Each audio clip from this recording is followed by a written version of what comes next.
수요일 로마서 1장 26절에서 32절입니다. 26절에 하나님의 진리를 거짓과 뒤바꾼 삶은 하나님이 창조한 세계의 원래 질서를 뒤바꾼 삶이죠. 창조 질서의 왜곡은 가장 먼저 성적 타락으로 나타납니다. 본래적 관계를 바꾸어 수치스러운 정욕에 내버려 두시니 그 결과 동성애를 행했습니다. 동성애의 기원에 대해서 성경은 이렇게 분명하게 말합니다. 창조 질서를 뒤바꾼 것이고 정상적인 것이 아니고 불이라고 명시합니다.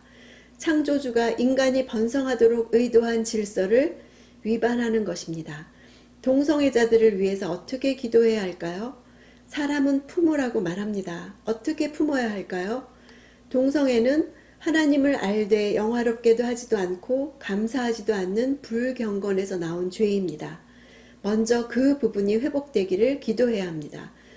하나님을 인정하는 마음이 회복되기를, 스스로 헛된 생각과 어리석은 마음에서 벗어날 수 없으니 성령께서 깨우쳐 주시기를 기도해야 합니다.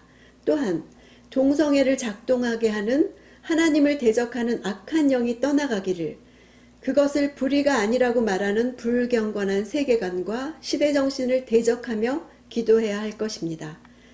28절, 하나님의 진노를 받는 핵심은 사람들이 하나님 인정하기를 싫어했다는 사실입니다. 인간의 불경건이 의지적 선택이라는 사실, 핑계할 수 없다는 사실을 강조합니다.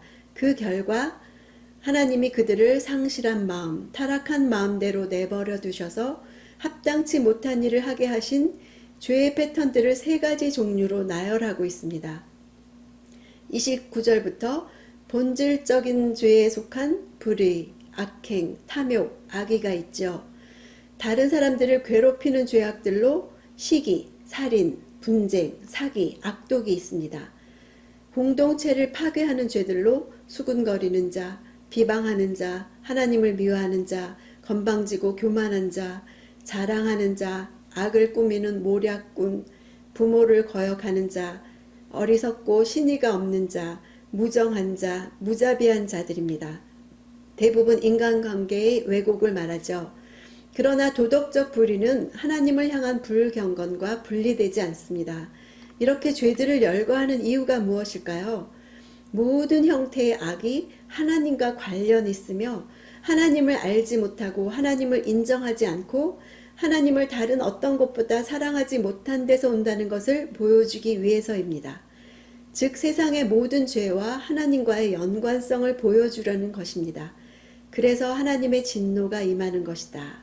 32절, 이런 불의한 삶은 도덕적 무지의 결과가 아닙니다.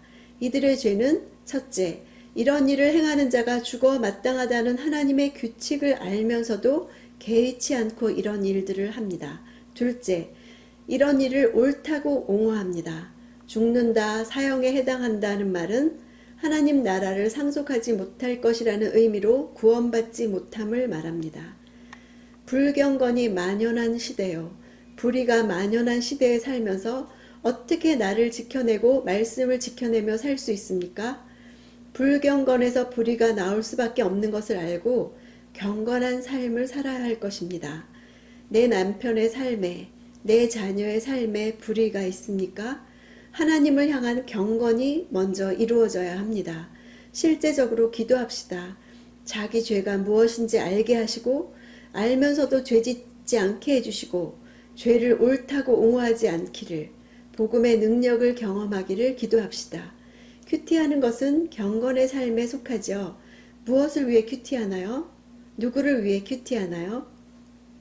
큐티는 하나의 프로그램이 아닙니다. 해도 되고 안 해도 되는 시간이 아닙니다. 밥을 먹고 힘을 내듯이 내가 하루 중에 시간을 정해놓고 하나님을 만나는 시간입니다. 하나님이 그 시간을 통해서 만나주시고 말씀으로 말씀해 주십니다. 로마서가 쓰여진 그 시대 로마는 황제 숭배 사상이 가득한 곳이었습니다. 그러나 황제의 나라, 즉 힘과 폭력으로 세워진 사탄의 나라를 무너뜨릴 하나님의 복음은 요란하지 않게 한 편지로부터 시작되고 있었습니다. 하나님으로부터 시작된 복음은 구원의 능력을 주시며 그 시대 성도들을 살게 한 복음이었습니다. 오늘 하루 이 로마서 말씀의 능력이 우리를 살게 하실 줄을 믿고 큐티에서 하나님을 깊이 만나기를 바랍니다.